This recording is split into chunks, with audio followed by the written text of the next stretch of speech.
50 ലക്ഷം ഒന്നും വേണ്ട, 10 ലക്ഷം ആൾക്കാർ വന്നാൽ മതി. അവർ കുളിക്കുന്ന സമയത്ത് ഭഗവതി എന്നും പറഞ്ഞ് വിളിച്ചു പോയാൽ മതി. നമുക്ക് ഈ പറയുന്ന നാനാത്വത്തിൽ ഏകത്വം പറയുന്നതിനേക്കാളും ഉപരി കാണിച്ചു കൊടുക്കാം. അത്രേ വിചാരിച്ചിട്ടുള്ളൂ.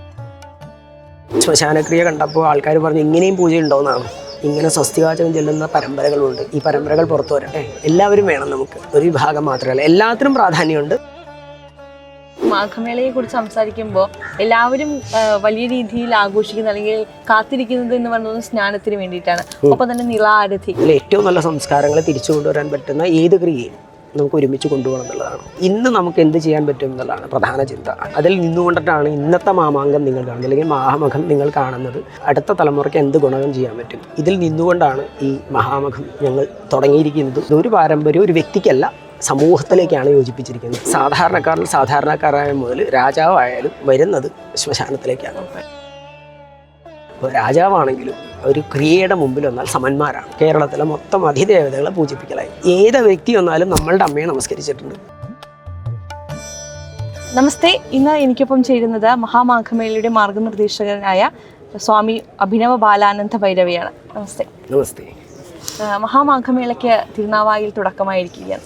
എത്രത്തോളമാണ് മഹാമാഘമേളയുടെ ഒരു താന്ത്രിക പ്രാധാന്യം? ഇതെനിക്ക് തോന്നുന്നു ഇതിൻ്റെ തുടക്കം പറയണം തോന്നുന്നു. ശരിക്കും ഒരു 2.5 മാസം, നവംബർ മാസത്തിലാണ് ഞങ്ങൾ സംസാരിക്കുന്ന സമയത്ത് സ്വാമിജി ഇങ്ങനെ പറയുന്നത്, നമുക്ക് എന്തുകൊണ്ടൊരു തന്ത്രത്തിൻ്റെ ഇത് വെച്ചുകൊണ്ട് നമുക്കൊരു യൂണിറ്റ് ഉണ്ടാക്കിക്കൂടാം. എനിക്ക് തോന്നുന്നു മറ്റേത് വിഷയങ്ങളെക്കാട്ടിലും ജനങ്ങളെ സ്വീകരിപ്പിക്കാൻ അല്ലെങ്കിൽ ഒരുമിച്ച് ചേർക്കാൻ ഏറ്റവും എളുപ്പ വഴിയാണ് സംസ്കാരത്തോട് ചേർന്ന് നിൽക്കുന്ന തന്ത്രത്തെ കൊണ്ടുവരിക എന്നുള്ളത്. ബാക്കി എല്ലാത്തിലും ഒരു ലിമിറ്റേഷൻ ഉണ്ട്. അപ്പോൾ എൻ്റെ അടുത്ത് പറഞ്ഞൊരു 5 ദിവസം മുതൽ 7 ദിവസത്തെ പ്രോഗ്രാമാണ്. അപ്പോൾ അതിനനുസരിച്ചിട്ടാണ് ഞാനൊരു താന്ത്രികം യോജിപ്പിക്കാമെന്ന് വിചാരിച്ചുകൊണ്ട് ഞാൻ പറഞ്ഞു ലെറ്റ് മീ തിങ്ക്, ഒരു 4-5 ദിവസം ചിന്തിക്കട്ടെ എന്ന് വിചാരിച്ച് ഞാൻ തിരുനാവായിൽ വരികയും തിരുനാവായിൽ ഒരു 10 ദിവസത്തോളം നിന്ന് ഓരോ സ്ഥലങ്ങളിലേക്കും യോജിപ്പിച്ചുകൊണ്ട് ഇവിടുത്തെ ദേവതാംശങ്ങളെ ചിന്തിച്ച് ഒരു ക്രിയേറ്റ് ചെയ്തു. ചോദ്യത്തെ നോക്കിക്കഴിഞ്ഞാൽ യഥാർത്ഥത്തിൽ ഈ താന്ത്രികമായിരിക്കുന്ന ഒരു താന്ത്രികം തന്നെ പറയേണ്ടി വരും. ഈ 13 ദിവസത്തെ അല്ലെങ്കിൽ 16, 17, 18 പിതൃയാനം, ദേവയാനം, ഋഷിയാനം എന്നീ 3 ഭാഗമാണ് യഥാർത്ഥത്തിൽ ഈ മാഘമേളയുടെ നട്ടെല്ല്. ബാക്കിയുള്ളതെല്ലാം ഇതിനോട് ചേർന്ന് പോകുന്നതാണ്. നിളാരതി ഇതെല്ലാം ഇതിൻ്റെ ബേസാണ്. അപ്പോൾ ഇത് എത്രയാണെന്ന് ചോദിച്ചാൽ 99% താന്ത്രികം എന്ന് പറയുന്ന ആ സമ്പ്രദായങ്ങൾ, അല്ലെങ്കിൽ താന്ത്രികം എന്നല്ല പറയുന്നത്, ഇതിൻ്റെ സംസ്കാരത്തോട് ചേർന്ന് നിൽക്കുന്ന താന്ത്രിക സപര്യയാണ് ഇതിൻ്റെ നട്ടെല്ല്. ഇപ്പം നമുക്കറിയാം, ഒരു മാഘമേള തിരിച്ചു കൊണ്ടുവരികയാണ് നമ്മൾ കേരളത്തിൻ്റെ മണ്ണിലേക്ക്. കാരണം ഒരു കാലത്ത് കേരളത്തിലുണ്ടായിരുന്ന, കേരളത്തിൽ ആചരിച്ചിരുന്ന ഒരു ആചാരം പിന്നീട് തടയപ്പെടുകയായിരുന്നു.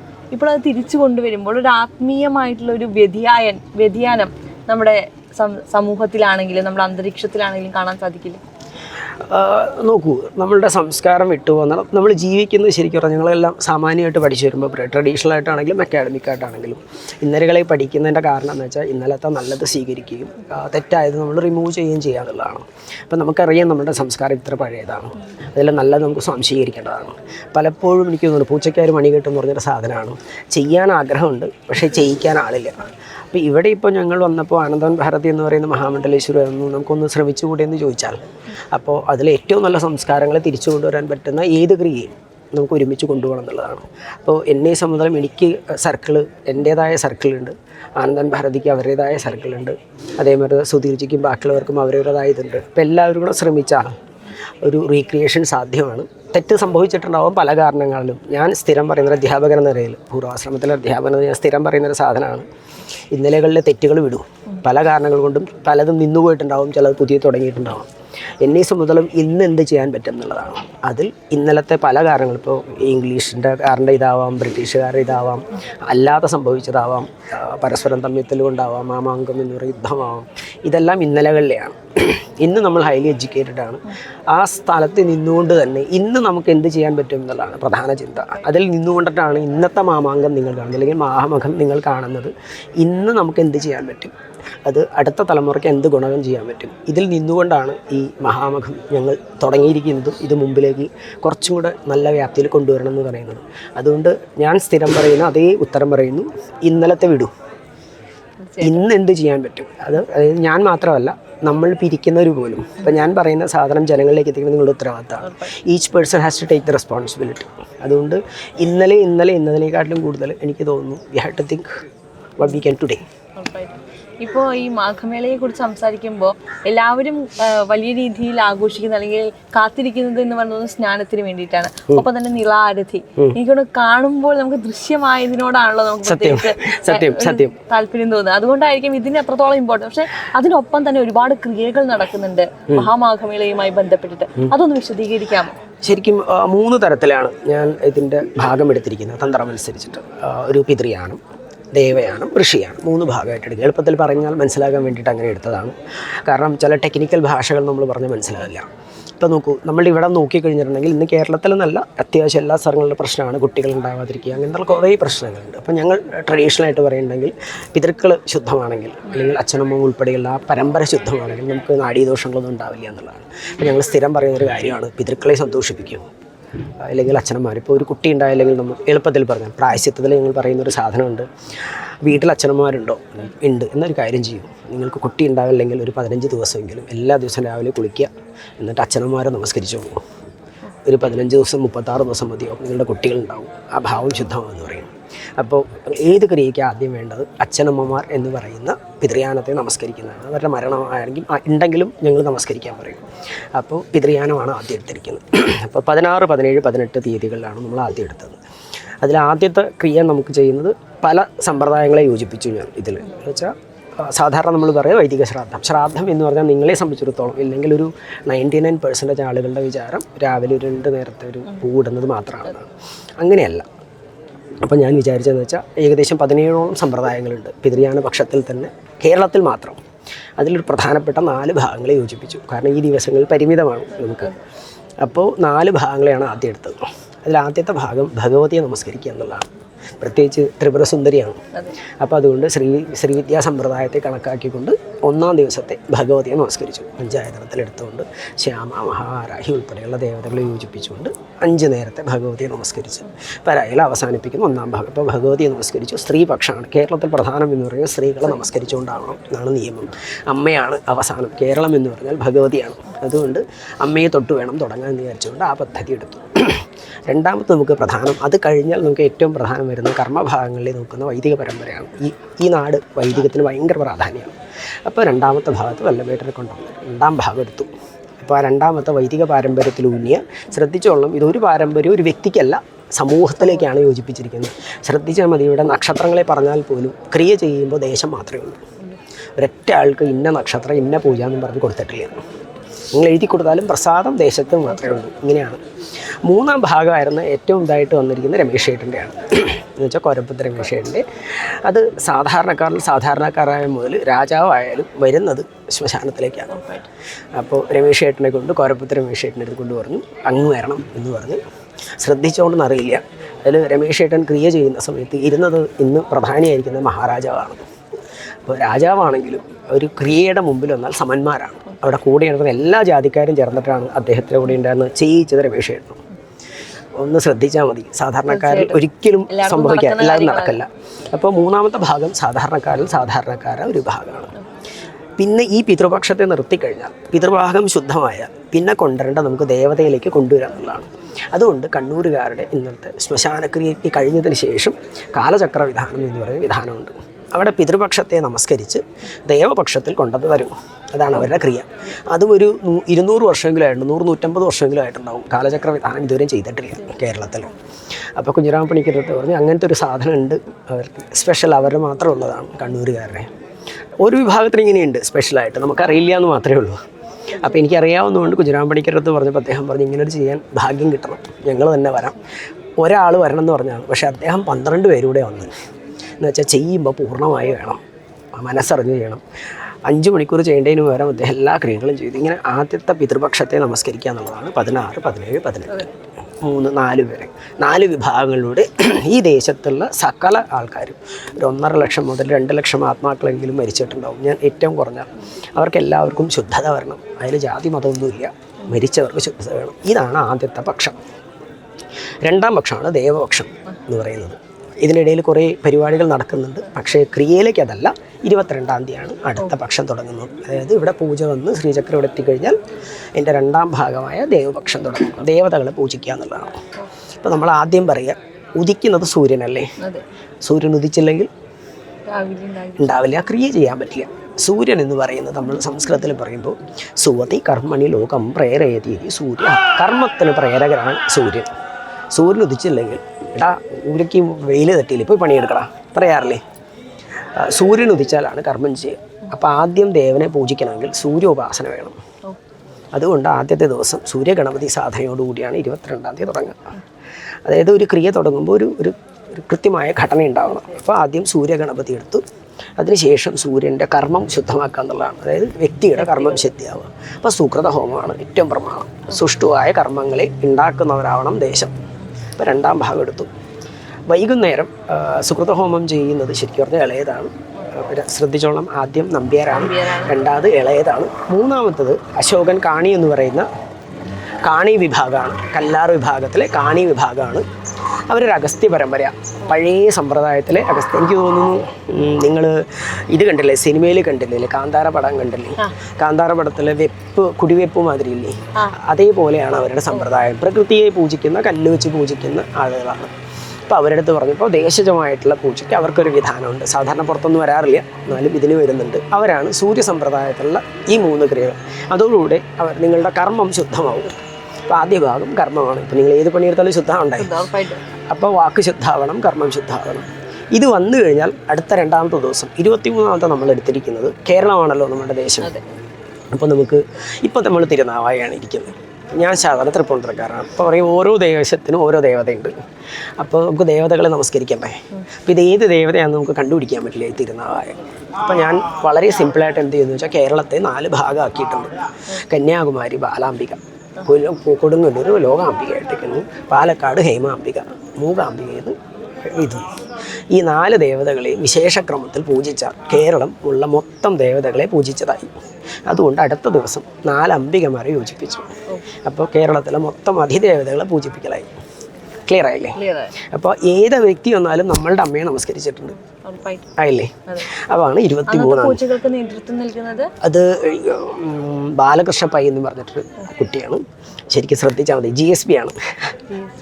പക്ഷെ പൂജിക്കുന്നത് ബാലാംബിക വിധാനം. അത് കഴിഞ്ഞാൽ നമുക്കിത് വന്നു കഴിഞ്ഞാൽ കർമ്മം ശുദ്ധമായ പിന്നെ നിങ്ങൾക്ക് എന്തായിരിക്കും വേണ്ടി വരിക? ബുദ്ധി ഉറയ്ക്കുക അല്ലേ? ഇതില്ലെങ്കിൽ കർമ്മം ചെയ്യാൻ നടക്കില്ല. അപ്പോൾ 24-ാം തീയതി സുബ്രഹ്മണ്യ പൂജ എടുത്തു. കാരണം ജ്ഞാനപ്പഴമാണ്. അപ്പോൾ 3 വിധാനത്തിൽ ഉമേഷ് എന്ന് പറഞ്ഞൊരു കുട്ടിയുണ്ട്, അതിനാണ് സുബ്രഹ്മണ്യ വിധാനം എടുക്കുന്നത്. അപ്പോൾ രാവിലെ, ഉച്ചയ്ക്ക്, വൈകുന്നേരം ത്രികാലത്തിൽ സുബ്രഹ്മണ്യ വിധാനം എടുത്തിട്ട് ജ്ഞാനാംബിക എന്നുള്ള ഉറപ്പ്, ജ്ഞാനത്തിൻ്റെ ദേവതകളെ ഉറപ്പിച്ചു, ജ്ഞാനസ്വരൂപനായ സുബ്രഹ്മണ്യനെ ഉറപ്പിച്ചു. 2-ാമത്തെ ഭാഗം കൃത്യമായി. ഇനി എന്തായിരിക്കും വേണ്ടി വരിക? പ്രവൃത്തികൾ ശുദ്ധമാവുക, ബാക്കിയുള്ളവരുടെ ദൃഷ്ടിയും അദൃഷ്ടിയുമായിരിക്കുന്ന ലോകത്തെ വ്യവഹാരം ശുദ്ധമാവണം. അപ്പോൾ അടുത്ത ദിവസം 25-ാം തീയതി പ്രത്യങ്കിര, വാക്ക് ശുദ്ധമാവുക, വ്യവഹാരം ശുദ്ധമാവുക. ഞാൻ നിങ്ങളോട് സംസാരിക്കുന്നത് സത്യസന്ധമായിട്ടാണെങ്കിലും ചിലപ്പോൾ നിങ്ങൾക്ക് സ്വീകരണീയമാവില്ല. പറയുന്നത് സത്യമായിരിക്കും, മനസ്സറിഞ്ഞ് ദ്രോഹിക്കണം എന്ന് വിചാരിച്ചല്ല, പക്ഷേ കഷ്ടപ്പെടും ഇല്ലേ? വരാറില്ലേ ഓഫീസിലൊക്കെ? അപ്പോൾ അത് വരാതിരിക്കാനാണ് സാക്ഷാൽ വാഗീശ്വരി പ്രത്യങ്കിര. ശ്രദ്ധിച്ചോളണം, ഈ ദേവതകളൊന്നും തന്നെ ശത്രുസംഹാരങ്ങളല്ല. നിങ്ങൾക്ക് സ്വതന്ത്രമായ സത്വത്തിൽ നിലനിൽക്കാനുള്ളതാണ്. നമ്മൾ ഭാവസങ്കല്പിക്കുന്നതുകൊണ്ടാണ്. ഇപ്പോൾ വാഗീശ്വരി പ്രത്യങ്കിര ഇങ്ങനെയുള്ള ഉഗ്രപ്രത്യങ്കിരോടുകൂടെ പ്രത്യങ്കിര വിധാനത്തിൽ നിങ്ങളുടെ ശത്രുഭാവങ്ങളെ, ഇന്ദ്രിയദോഷങ്ങളെ എല്ലാം അടക്കുന്നതാണ് അടുത്ത ദിവസം. ഇത് കഴിഞ്ഞാൽ നമുക്ക് വേണ്ടത് ദേശദേവതയായ ഭഗവതിയെ നമസ്കരിക്കുന്നതാണ്. കേരളത്തിൻ്റെ അധിദേവതയാണ് കാളി. അതുകൊണ്ട് അടുത്ത ദിവസം ഭദ്രയാണ്. ശ്രീഭദ്രയും ഭദ്രയും ഭദ്രകാളിയായി 3 കാലങ്ങളിൽ. ഇപ്പോൾ കേരളത്തിൻ്റെ അധീശ്വരിയായ ഭഗവതിയെ നമസ്കരിച്ചു ആയില്ലേ? ഓർമ്മ വരുന്നില്ലേ? ഇനി അടുത്ത് നമുക്ക് വരിക സ്വാഭാവികമായിട്ടും ഗ്രഹബാധകളാണ്. സ്വാഭാവികമായിട്ടും അടുത്തത് ഗ്രഹബാധകളാണ് വരിക. അപ്പോൾ നവഗ്രഹത്തോടുകൂടി പൂജിക്കുക. അപ്പോൾ അതിൽ അധീശ്വരനായിട്ട് നിൽക്കുന്ന സൂര്യനെ വെച്ചുകൊണ്ട് നവഗ്രഹങ്ങളെ പൂജിക്കും. ഇത്രയും വന്നു കഴിഞ്ഞാൽ നമുക്ക് അത്യാവശ്യം വേണ്ടത് ഉപരി നിൽക്കുന്ന ദേവതയാണ്. അതുകൊണ്ട് അന്ന് ഹനുമാനും കൂടെ കയറി. അപ്പോൾ ഗ്രഹബാധകൾ തീരും. ഇതിനൊപ്പം നമുക്ക് വേണ്ടത് സൃഷ്ടിയെ ഉറപ്പിക്കുക എന്നുള്ളതാണ്. നമ്മളുടെ ക്രിയകളും ബാക്കിയുള്ളതും നമ്മുടെ വ്യവഹാരവും കുടുംബവും വൃത്തിയാവണം.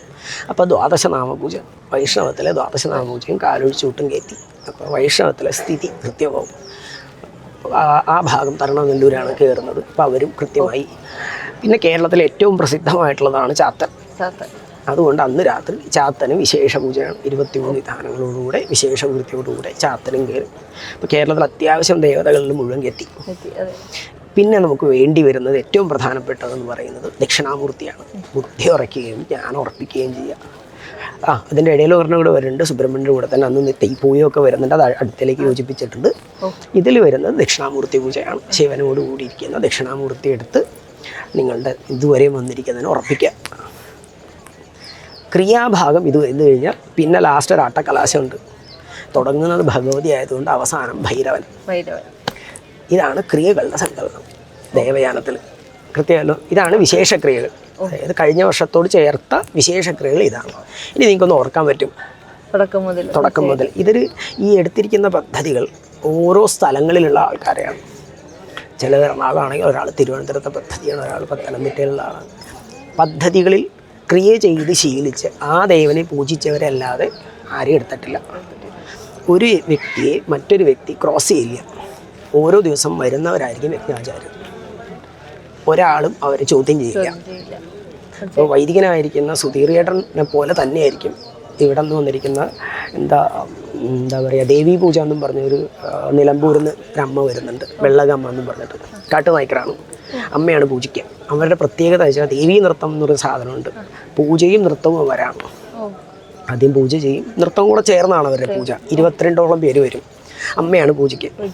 അപ്പോൾ കാട്ടുനായ്ക്കരാണ്. നമ്മളെല്ലാം എന്താ പറയുക ദൂരെ നിർത്തുന്ന നമ്മൾ പറയില്ല ആദിവാസികൾ എന്ന് പറയുന്ന ഒരു വിഭാഗമാണ്. ഇവിടെ സുധീർയേട്ടൻ്റെ അതേ സാന്നിധ്യം തന്നെയായിരിക്കും, അതേ സ്ഥാനമായിരിക്കും വെള്ളകമ്മയ്ക്കും കൊടുക്കുക. ഒരാളും ചോദ്യം ചെയ്യില്ല, കാരണം അതെൻ്റെ ഉത്തരവാദിത്തമാണ്. അപ്പോൾ ഈ സിസ്റ്റം കൊണ്ടുവന്നിരിക്കുന്നത് എല്ലാ വിഭാഗക്കാർക്കും ദേശജമുണ്ട്, എല്ലാ വിഭാഗക്കാരും എല്ലാവർക്കും വേണ്ടി പൂജ ചെയ്യുന്നവരാണ്. പക്ഷെ നമുക്കറിയില്ല എന്ന് മാത്രം. നമുക്കറിയാം ഭാരതത്തിന്റെ ഏറ്റവും വലിയ പ്രത്യേകതകളിൽ ഒന്ന് വൈവിധ്യമാണ്. അതെ, അതിനൊപ്പം തന്നെ ജ്ഞാനത്വത്തിൽ ഏകത്വം എന്ന് പറയുന്ന വലിയൊരു തത്വം ഉൾക്കൊള്ളുന്ന നാടാണ് ഭാരതം. സത്യം. അപ്പോൾ ഇത്തരത്തിലുള്ള പൂജകൾ അല്ലെങ്കിൽ ക്രിയകൾ എല്ലാവർക്കും ഒരേ പ്രാധാന്യം നൽകിക്കൊണ്ട് ചെയ്യുമ്പോൾ ആ മണ്ണിന്റെ പുണ്യം കൂടിയല്ലേ വർദ്ധിക്കുന്നത്? സത്യം പറഞ്ഞിട്ടുണ്ടെങ്കിൽ മണ്ണ് മാത്രമാണോ എന്ന് ചോദിച്ചാൽ ചിലർക്ക് ഭാഗ്യം എന്ന് പറയും. ഇപ്പം നമ്മൾ ഇരിക്കാൻ കാരണം ഇതേ കാരണം കൊണ്ട് തന്നെയാണ്. ഒന്ന് ആലോചിച്ച് നോക്കൂ. രണ്ടാമത്തെ ഞാനൊരു സാധനം പറയാറുണ്ട്. ഇരിക്കുന്ന മണ്ണും അതിലൂടെ ഉണ്ടാകുന്ന ഭക്ഷണവുമാണ് നമ്മളുടെ ശരീരം. അപ്പോൾ ഒന്ന് ആലോചിച്ച് നോക്കുക, ആത്യന്തികമായിട്ട് ഇവിടെ ആർക്കായിരിക്കും ഗുണമുണ്ടാവുക? ഇവിടെ ജനിക്കുന്ന കുട്ടികൾക്കാണ്. പ്രത്യേകിച്ച് എല്ലാ പരമ്പരകളും കൂടി ചേരുന്നുണ്ട്. അപ്പോൾ എനിക്ക് തോന്നുന്നു ഇതിൽ തന്നെ 33ഓളം പരമ്പരകൾ ഇവിടെ പൂജിക്കുന്നുണ്ട്. അവരവരുടെ വീട്ടിൽ നിന്ന് വന്ന വിളക്കാണ് ഇവിടെ കത്തിക്കുന്നത്. അപ്പോൾ ഒരു ദേശത്തെ ദേവതയായിരിക്കും ഇവിടെ ഉണ്ടാവുക. 33 പരമ്പരകളിൽ നിന്നാണ് ഒന്ന് വിളക്ക് കത്തിക്കുന്നത്. ഈ 33 പരമ്പരകൾ നമസ്കരിക്കാൻ വരുന്ന എത്ര കോടികളായിരിക്കും? ഇല്ലെങ്കിൽ 50 ലക്ഷം ഒന്നും വേണ്ട, 10 ലക്ഷം ആൾക്കാർ വന്നാൽ മതി. അവർ കുളിക്കുന്ന സമയത്ത് ഭഗവതി എന്നും പറഞ്ഞ് വിളിച്ചു പോയാൽ മതി. നമുക്ക് ഈ പറയുന്ന അനാഥത്തിൽ ഏകത്വം എന്ന് പറയുന്നതിനേക്കാട്ടിലും ഉപരി കാണിച്ചു കൊടുക്കണം. അത്രേ വിചാരിച്ചിട്ടുള്ളൂ. ഇപ്പം നമ്മൾ ഈ ക്രിയകളെ കുറിച്ച് സംസാരിക്കുന്ന സമയത്ത് ഇപ്പം അങ്ങ് പറഞ്ഞതുപോലെ വിവിധ തരത്തിലുള്ള ക്രിയകൾ നടക്കുന്നത്, ഇതിൽ ഏതൊക്കെയാണ് പൊതുവെ ജനങ്ങൾക്ക് കാണാൻ സാധിക്കുക? ഇത് പങ്കെടുക്കണം എന്ന് നല്ലത് പങ്കെടുക്കാൻ എല്ലാ ക്രിയകളിലും പങ്കെടുക്കാൻ പറ്റില്ലല്ലോ. ഇതിൻ്റെ ഒരു അവസാനമുണ്ട് യഥാർത്ഥത്തിൽ. 1, 2, 3 ദിവസത്തെ ക്രിയ ഞാൻ യോജിപ്പിച്ചിട്ടില്ല, ഇപ്പം പറഞ്ഞില്ല. 1, 2, 3 കൃതികൾ 2016 മുതൽ സുധീരേട്ടൻ ചെയ്യുന്ന ക്രിയകളാണ് എല്ലാ വർഷവും. അതിലേക്ക് മാറ്റം വരുത്തിയിട്ടില്ല. ഈ പൂജകളെല്ലാം നമ്മൾ യോജിപ്പിച്ച് ശ്രീചക്രത്തേക്ക് ഒരു ഗണപതിയോടുകൂടി ശ്രീചക്രത്തെ പൂജിച്ചുകൊണ്ടാണ് ക്രിയകൾ അവസാനിപ്പിക്കുന്നതും രണ്ടാമത്തെ ഋഷിയാണത്തിലേക്ക് യോജിപ്പിച്ചിരിക്കുന്നതും. ആദ്യം മുതൽ അവസാനം വരെ ഓരോ വ്യക്തികൾക്കും ആവശ്യ സാധനങ്ങളാണ്. ശരിയല്ലോ? ഒന്ന് ആലോചിച്ച് നോക്കൂ. ഞാൻ പറയുകയാണ്, സൂര്യഗണപതി ഗുണമായിരിക്കും, കാരണം കർമ്മത്തിന് ഗുണമുണ്ടാവും. അപ്പോൾ ബുദ്ധി വേണ്ടേ? വേണം. അപ്പോൾ നിങ്ങൾക്ക് കാണാൻ പറ്റുക എന്നത് അതിനെ സ്വീകരിക്കുക. പക്ഷേ എല്ലാ ദേവതകളും അവിടെ ഉണ്ടെന്ന് വിചാരിച്ചോട്ട് നമസ്കരിക്കുക. അല്ലാതെ എനിക്ക് സൂര്യഗണപതി മാത്രം മതിയെന്നോ ഇല്ലെങ്കിൽ സുബ്രഹ്മണ്യ പൂജ വേണമെന്നും പറയുന്നതിനേക്കാട്ടിലും നല്ലത് നിങ്ങൾ ഇവിടെ നിന്ന് നമസ്കരിക്കുമ്പോൾ സമസ്ത ദേവതകളും ഇവിടെ ഉണ്ടെന്ന് വിചാരിച്ചുകൊണ്ട് സുബ്രഹ്മണ്യ തൊഴും. ശ്രദ്ധിക്കേണ്ടത് എന്താണെന്ന് വെച്ചാൽ നമ്മൾ വിചാരിക്കുന്നത് ഗണപതി വേറെയാണ്, സുബ്രഹ്മണ്യൻ വേറെയാണെന്നൊക്കെയാണ്. ഇപ്പം നമ്മൾ സംസാരിക്കുന്നത് സുഹൃത്ത് സംഹിതയാണ്. അതായത് സുഹൃത്തുക്കളെ പോലെ സംസാരിക്കാം. ഇതേ ആൾ ഇപ്പുറത്തേക്ക് മാറുമ്പോൾ ഓഫീസാവും. ആളൊന്ന് തന്നെയാണ്, പക്ഷെ കർമ്മത്തിന് മാറുന്നതാണ്. അപ്പോൾ ഒന്നാമത്തെ ദേവത തന്നെയാണ് അവസാനത്തെ ദേവതയും. കർമ്മത്തിനനുസരിച്ച് ഭാവം മാറ്റുന്നതാണ്. അതുകൊണ്ട് നിങ്ങൾ സുബ്രഹ്മണ്യനെ നമസ്കരിക്കുമ്പോൾ തന്നെ മനസ്സിലാക്കിക്കൊള്ളണം, അതേ ദേവൻ്റെ മറ്റൊരു ഭാവത്തിൽ ദക്ഷിണാമൂർത്തി ഇരിക്കുന്നതാണ്. ഒരേ അമ്മ തന്നെ വ്യത്യസ്ത ഭാവങ്ങളിൽ ഇരിക്കുന്നതാണ് ഞങ്ങൾ ശാക്തര് പറയും. അതേപോലെ 1-ാം ദിവസം മുതൽ നമസ്കരിക്കേണ്ടവരാണ് എല്ലാ ദേവതകളും. അത് കുട്ടിച്ചാത്തനായിക്കോട്ടെ, സാക്ഷാത് ദക്ഷിണാമൂർത്തി ആയിക്കോട്ടെ. ഇപ്പോൾ വരുന്നവരെ തൻ്റെ വ്യക്തിപരമായ ഇതെന്ന് വെച്ചാൽ എല്ലാ പരമ്പരകളും ദേശത്തെ എല്ലാവർക്കും വേണ്ടിയിട്ടാണ്. എല്ലാ പരമ്പരകളും പ്രാധാന്യമുള്ളതാണ്, എല്ലാ ദേവതകളും പ്രാധാന്യമുള്ളതാണ്. നമസ്കരിക്കുമ്പോൾ മനസ്സിലാക്കുക, എല്ലാ പരമ്പരകൾക്കും ഗുരുനാഥൻ ഒന്നേ ഉള്ളൂ. ഗും ഗുരുഭ്യോ നമഃ എന്ന് പറഞ്ഞാൽ ഒറ്റ ഗുരുനാഥ മന്ത്രമേ ഉള്ളൂ. അതുകൊണ്ട് എല്ലാ ദേവതകളും ഒരേ ഗുരുനാഥൻ്റെ വ്യത്യസ്ത ഭാവങ്ങളാണ്. അതുകൊണ്ട് ഏത് ദിവസം നമസ്കരിച്ചാലും നിങ്ങൾ ഗുണമാണ്. ഇപ്പൊ നമുക്കറിയാം കേരളത്തിന്റെ മണ്ണില് മലബാര ദൈവങ്ങളെ ആരാധിച്ചിരുന്ന ഒരു വലിയ ചരിത്രം നമുക്കുണ്ട്. അപ്പൊ ഈ പൂജകളെ കുറിച്ച് കേട്ടപ്പോ ഇപ്പൊ കാളിയായാലും ചാത്തനായാലും നമ്മുടെ തുടക്കകാലം മുതലേ മലയാളികളുടെ മണ്ണിലുള്ള ദൈവങ്ങളാണ്. അതെ. അപ്പൊ അവർക്ക് നൽകുന്ന പ്രാധാന്യം ഇതിൽ ഞാൻ ഭദ്ര പറഞ്ഞില്ലേ, ശ്രീഭദ്ര ചെയ്യുന്നത് മലബാർ സമ്പ്രദായത്തിലുള്ളതാണ്. ഈ പത്തനംതിട്ടയിൽ ഇവിടെയുള്ള പെരിന്തൽമണ്ണയിലുള്ള മലബാർ സമ്പ്രദായത്തിലുള്ള ഏട്ടൻ തന്നെയാണ് ഇവിടെ ചെയ്തിരിക്കുന്നത്. നോക്കൂ, അത് തന്നെയാണ് ഇതിൻ്റെ വിശേഷണമായിട്ട് ഞാൻ എടുത്തിരിക്കുന്നതും. ഓരോ സമ്പ്രദായക്കാരെയും ഏതാണോ അവർക്ക് വേണ്ടത് അത് തന്നെയാണ് യോജിപ്പിച്ചിരിക്കുന്നത്. ശ്രദ്ധിച്ചാൽ മതി, ഈ ഗ്രൂപ്പിലൊന്നും തന്നെ പ്രസിദ്ധരായവരില്ല. ശ്രദ്ധിച്ചാൽ മതി. ഇല്ലാഞ്ഞിട്ടല്ല, ഇപ്പോൾ കല്ലൂർ ഉണ്ണിയേട്ടനായിക്കോട്ടെ എല്ലാവരും വിളിക്കാം. ഞാൻ പറയുന്നത് വെച്ചാൽ അവരെക്കാട്ടിലൊപ്പം തന്നെ എല്ലാവരും അറിയപ്പെട്ടതാണ്. ഉണ്ണിയേട്ടൻ്റെ പൂജ ഞങ്ങൾ തൃപ്പൂണിത്തുറ ചേരുന്നു, വലിയ ഭഗവതി പൂജ അല്ല. ഇവിടെ വലിയ ഭഗവതി പൂജ എടുക്കാം. പക്ഷെ ഞാൻ പറയുന്നതെന്ന് വെച്ചാൽ വ്യത്യസ്ത പന്ഥാവുകളുണ്ട്. ഇതൊന്നും അല്ലാത്ത അനേകം പന്ഥാവുകൾ ഇനിയുണ്ട്. അപ്പോൾ ഓരോ പദ്ധതികളിൽ വിധേയമാരുള്ളവർ പുറത്തേക്ക് വരട്ടെ, പന്ഥാവുകൾ അറിയട്ടെ. ഇന്നലത്തെ പൂജ എനിക്ക് തോന്നുന്നു ശ്മശാനക്രിയ കണ്ടപ്പോൾ ആൾക്കാർ പറഞ്ഞു ഇങ്ങനെയും പൂജ ഉണ്ടോയെന്നാണ്. അപ്പോൾ ഇങ്ങനെയുള്ള പൂജകളുണ്ട്, ഇങ്ങനെ സ്വസ്തിവാചകം ചെല്ലുന്ന പരമ്പരകളുണ്ട്. ഈ പരമ്പരകൾ പുറത്തു വരട്ടെ, പുതിയ പുതിയ ആളുകൾ വരട്ടെ. എല്ലാവരും വേണം നമുക്ക്, ഒരു വിഭാഗം മാത്രമല്ല. എല്ലാത്തിനും പ്രാധാന്യമുണ്ട്, അതോടൊപ്പം തന്നെ ഇങ്ങനെ വേണം.